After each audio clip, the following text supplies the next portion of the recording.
the truth that is within you. This book represents the essence of my work as far as it can be conveyed in words.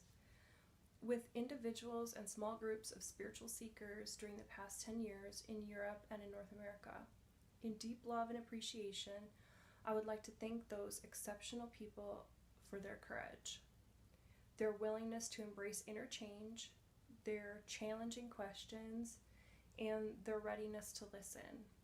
This book would not have come into existence without them.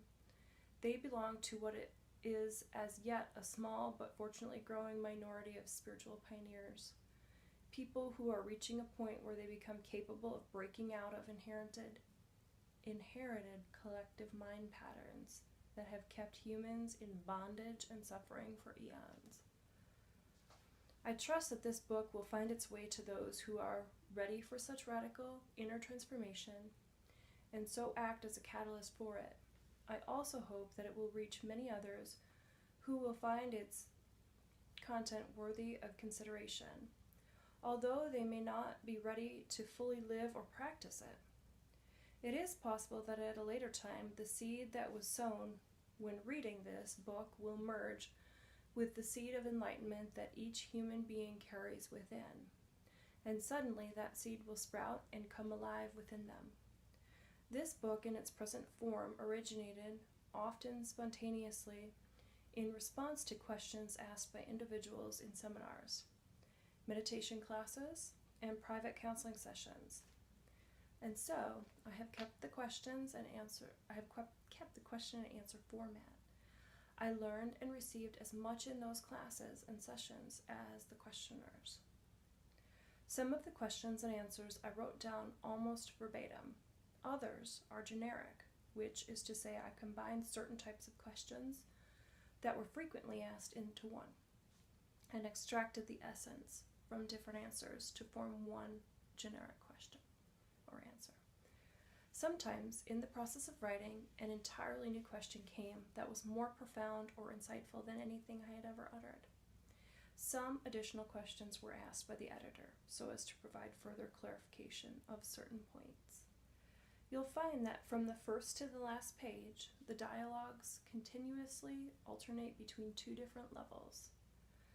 On one level, I draw your attention to what is false in you. I speak of the nature of human unconsciousness and dysfunction, as well as its most common behavioral manifestations, from conflict in relationships to warfare between tribes or nations. Such knowledge is vital, for unless you learn to recognize the false, as not you, there can be no lasting transformation, and you would always end up being drawn back into illusion and into some form of pain. On this level, I also show you how not to make that which is false in you into a self and into a personal problem, for that is how the false perpetuates itself. On another level, I speak of a profound transformation of human consciousness, not as a distant future possibility, but available now. No matter who or where you are shown how to free yourself from enslavement to the mind.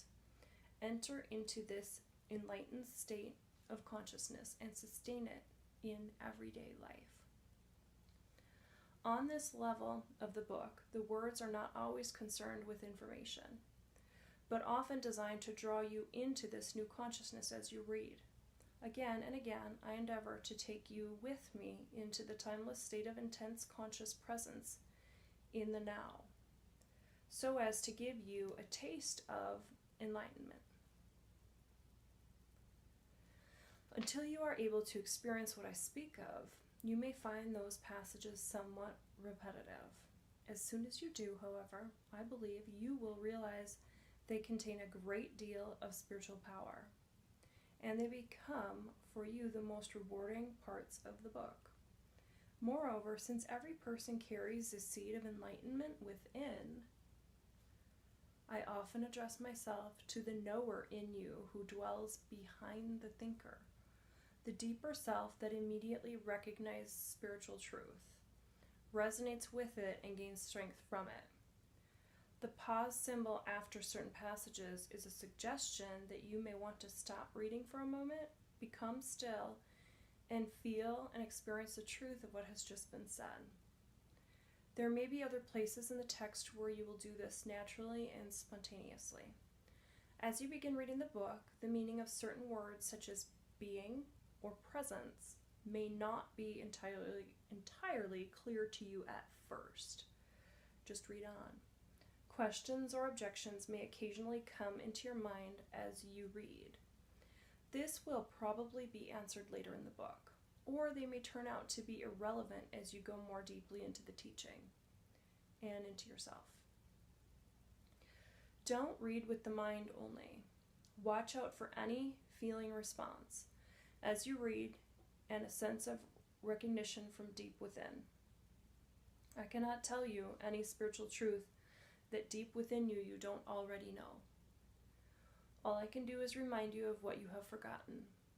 Living knowledge, ancient and yet ever new, is then activated and released from within every cell of your body.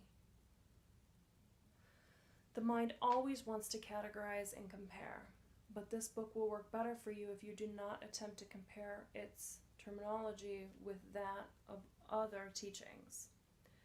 Otherwise, you will probably become confused. I use words such as mind, happiness, and consciousness in ways that do not necessarily correlate with other teachings. Don't get attached to any words. They are only stepping stones to be left behind as quickly as possible. When I occasionally quote the words of Jesus or the Buddha from A Course in Miracles or from other teachings, I do so not in order to compare, but to draw your attention to the fact that in essence there is and always has been only one spiritual teaching. Although it comes in many forms, some of these forms, such as the ancient religions, have become so overlaid with extraneous matter that their spiritual essence has become almost completely obscured by it. To a large extent, therefore, their deeper meaning is no longer recognized and their transformative power lost. When I quoted from the ancient religions or other teachings, it is to reveal their deeper meaning and thereby restore their transformative power, particularly for those readers who are followers of these religions or teachings. I say to them, there is no need to go elsewhere for the truth.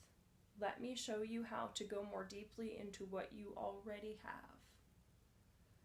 Mostly, however, I have endeavored to use terminology that is as neutral as possible in order to reach a wide range of people. This book can be seen as a restatement for our time of the one timeless spiritual teaching, the essence of all religions. It is not derived from external sources, but from the one true source within.